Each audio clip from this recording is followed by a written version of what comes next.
as Compositions, and you can Facebook Dylan Schweitzer, music, Dylan Schweitzer music at Dylan Compositions.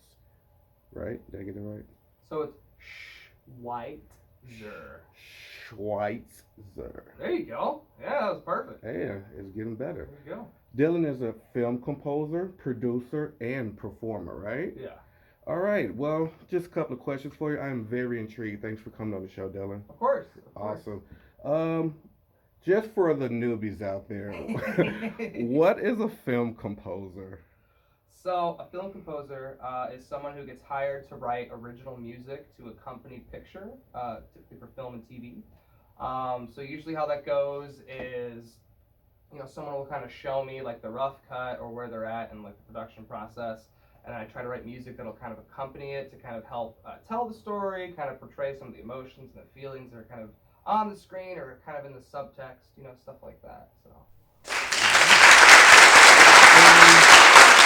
I just when we were recently talking, I actually went to Instagram and was looking at some of the cinematic EP anthology. Is that, did I get that right? Yeah, Volume one. Just to name a few, we have Impulse, Warpaint, Submerge, Giving In, Soaring, and Waiting, which is a solo piano, which I absolutely love. Oh, cool. I'm glad you like that. Which one of those that I named was one of your best ones that you composed? Okay. In terms of the feedback that I've gotten back, Submerged was the one that I think went pretty well.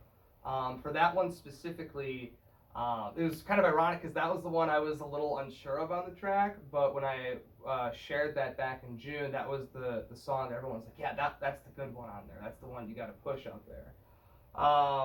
And so Submerged was the kind of like the fan favorite, probably because it's just a little bit different than some of the other stuff I got out there. Mm-hmm. If you haven't heard it, it's just like this sort of oceanic sort of vibe, and it kind of goes to this nice little story, and it's only like 2 minutes, so it's pretty short and to the point, but it's really fun. It's got a lot of cool texture and stuff like that going on. Of those pieces on the anthology and stuff like that, my favorite one was Impulse. That one was kind of pretty close to home for me. I wanted to kind of work on some of my own stuff, so I'm trying to think. Oh yeah, so basically I was kind of writing that from my own perspective and writing that through some of my own stuff I had growing up. I'm trying to think the best way to word this. Now I have a foot in my mouth. I explain it.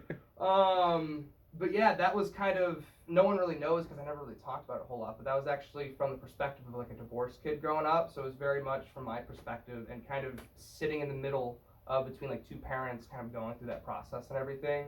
My parents were very impulsive people, and so that's where the name kind of came from, so it has this very dramatic sort of feeling, but there's still sort of driving, big like heartbeat sort of pulse sort of thing. So I kind of went on a play on words with like a heartbeat or a pulse, and my parents being impulsive, and I kind of made a piece out of that. And so that one I liked a lot just because I spent a lot of time on it, and it was a really cool learning opportunity to work through that.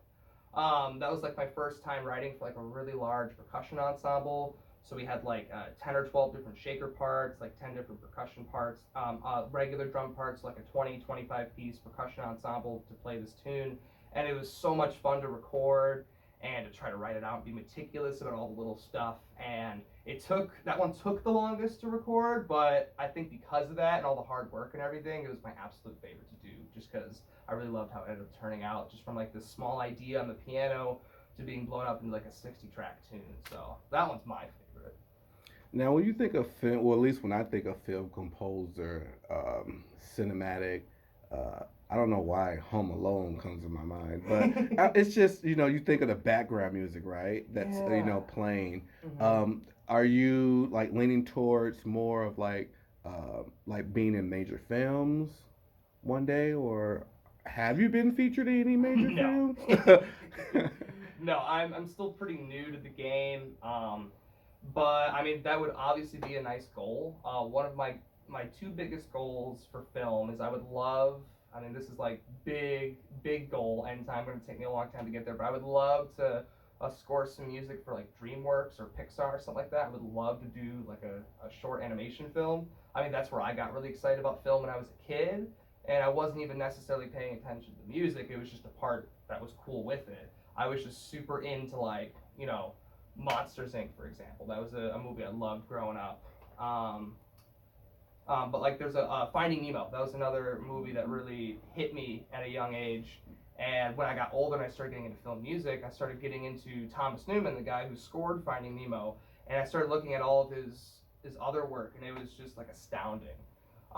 So yeah, I would love to do animation and stuff like that. I would also love to do some like big sci-fi epic, like Interstellar, for example. I would love to do something like that. I know they're very two contrasting things, but yeah, those are like my two. If I can do like my big dream things, I would love to do that. So yeah. How did you grow up? I mean, you seem like this big, I don't want to use it because I was this kind of kid growing up, kind of like nerdy, preppy, but yet cool. You know what I mean? Yeah. Type because you look like a magazine model all at the same time. Like, wait, what? Oh, you you're too know, kind.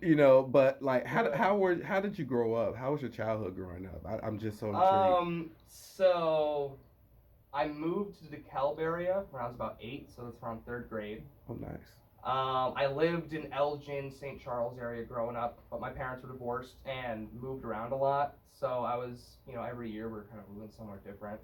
But I moved to DeKalb when I was like 8, and I pretty much stayed there.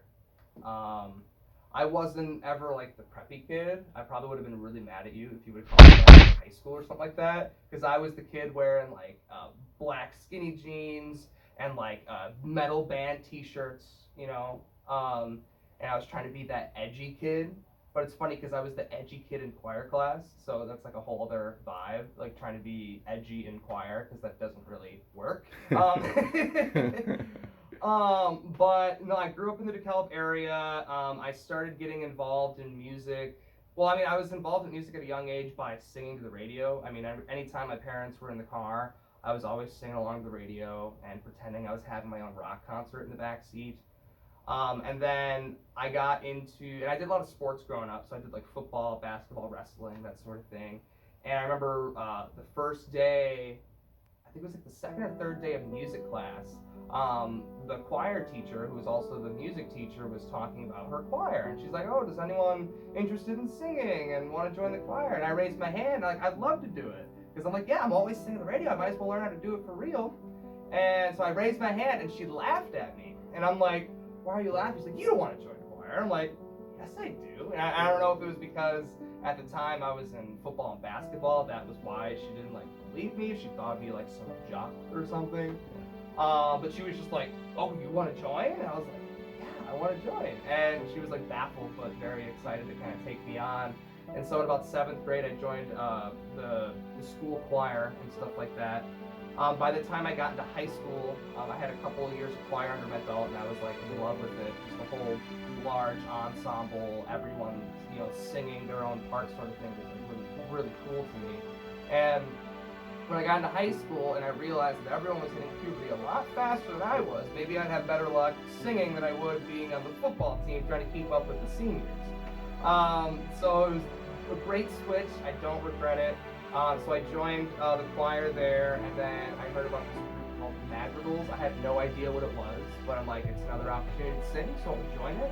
And so I joined it, and I heard the music, and it was amazing. This amazing, Renaissance, like Baroque sort of choral music that I was like absolutely in love with. It's like being attached to like this music from 300 years ago. There's just something about that it's just like beautiful, and like it's just cool to be connected to like this like long period back in time. Writing and celebrating and performing this music, and then a bunch of high schools doing it 300-400 years later.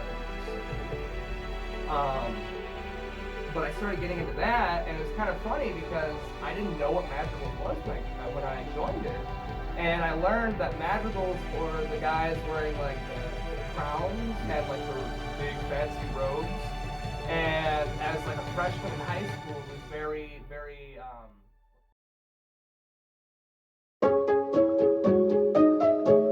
Alright, what the fuck you expect? I am a king, my son he a king too. I put my faith in white Jesus, my brother, my king, but they both turned their back on me. Wow. Good call.